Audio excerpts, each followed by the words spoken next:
The Day the Clown Cried.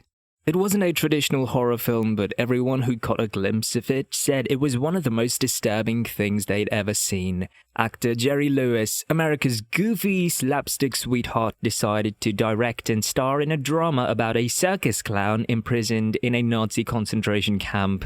The clown's role was to distract children, to make them laugh, as he slowly led them into the gas chambers. Crew members described a heavy silence on set. No one cracked jokes. Even Lewis himself later admitted in a 1992 interview it was bad, and would never let anyone see it. Only a handful of reels exist, locked in a vault, yet people claim they've seen more than the images that float around online. A private collector once claimed to own a nearly complete cut, but swore he wouldn't sell it to anyone. I guess some films were never meant to be seen.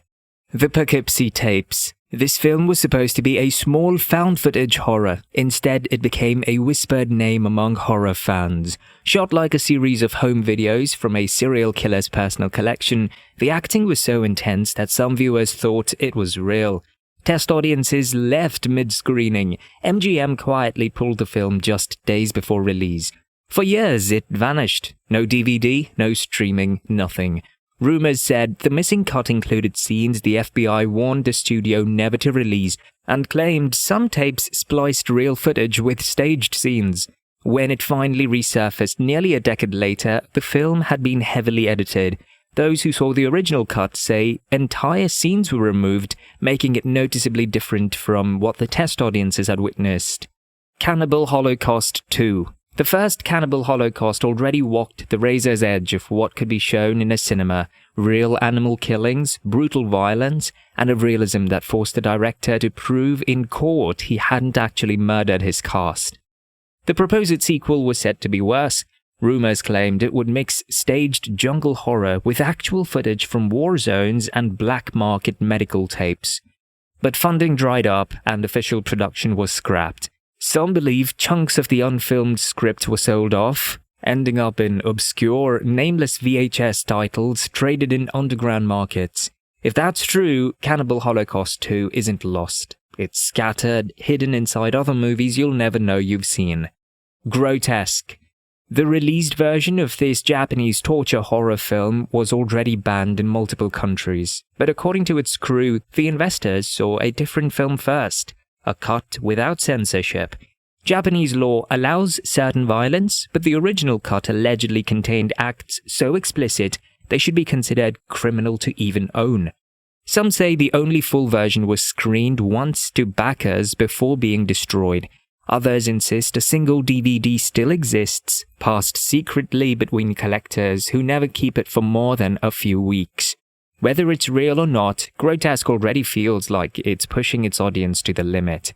If an even worse cut exists, maybe it's better we never see it. Guinea Pig, Flowers of Flesh and Blood. In 1985, Japan released a low-budget horror film called Guinea Pig, Flowers of Flesh and Blood. On paper, it was simple. A man dressed in samurai armor abducts a woman, drugs her, and methodically dismembers her body. No backstory, no plot. Just 42 minutes of slow, clinical violence. It was so convincing that when actor Charlie Sheen watched a VHS copy in 1991, he reportedly believed it was a real snuff film.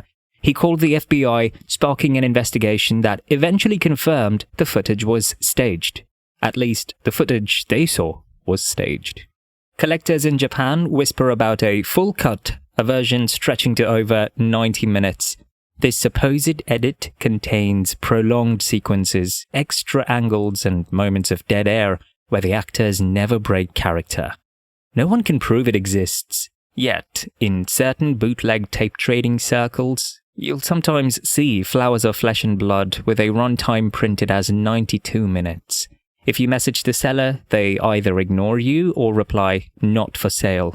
One story says a copy was once screened at a private horror marathon in Tokyo in the late 1980s.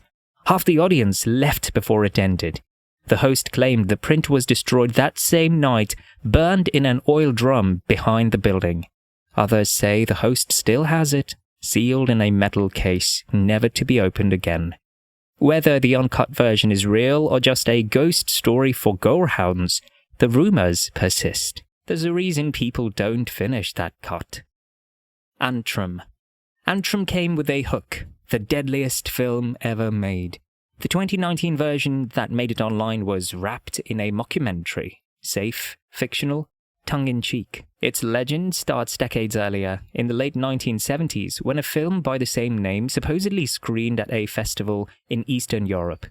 Audience members reported seizures, hallucinations, and waking nightmares. One story says the theater burned down a week later. The version we have now still has strange audio frequencies, flashes of unsettling imagery, and whispers you can barely hear unless you turn the volume all the way up. But those who believe in the cursed cut say it was much longer, mostly empty black screen, punctuated by violent bursts of imagery. They say it wasn't telling a story. It was doing something to you. Begotten.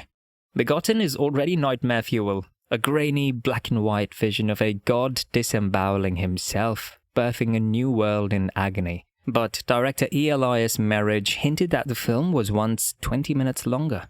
He never described the extra footage. Merridge says he burned the negatives after test audiences became physically ill. Some say he screened it privately to friends, but those who claim to have seen it refuse to talk about what was different. Whatever was on that lost reel, it's not in the movie you can buy today. Maybe it's better that way. The Bunny Game. Shot in black and white, The Bunny Game follows a hitchhiker kidnapped and tortured by a truck driver. It's already intense, but the crew says an earlier festival submission was far worse. Unsimulated acts, real blood, extended degradation. The festival reportedly destroyed their copy after deciding it could be illegal to keep. Now, the only surviving version is tamer, if you can call anything in The Bunny Game tame. Snuff R73. Almost no one has heard of Snuff R73. Supposedly shot during Argentina's dirty war, it allegedly blended fictional murder scenes with real political executions. The film was pulled before release and no government records of it remain. Surviving posters are rare, and some that do exist are missing entire chunks. Burn marks, ripped corners, like someone tried to erase the title. If it ever existed, it was likely destroyed. A few collectors in South America swear they've seen a copy. They don't show it, they just say, you don't want to. The People's Temple Tapes. The Jonestown Massacre is infamous. Over 900 people died in a single day, and the footage is already horrifying. But the People's Temple Tapes took it a step further. According to whispered accounts, it wasn't a documentary. It was something in between. The filmmakers allegedly combined dramatizations with real audio recordings recovered from the Jonestown settlement itself. Children crying, the voice of Jim Jones over loudspeakers, and the final moments of hundreds trapped in the compound.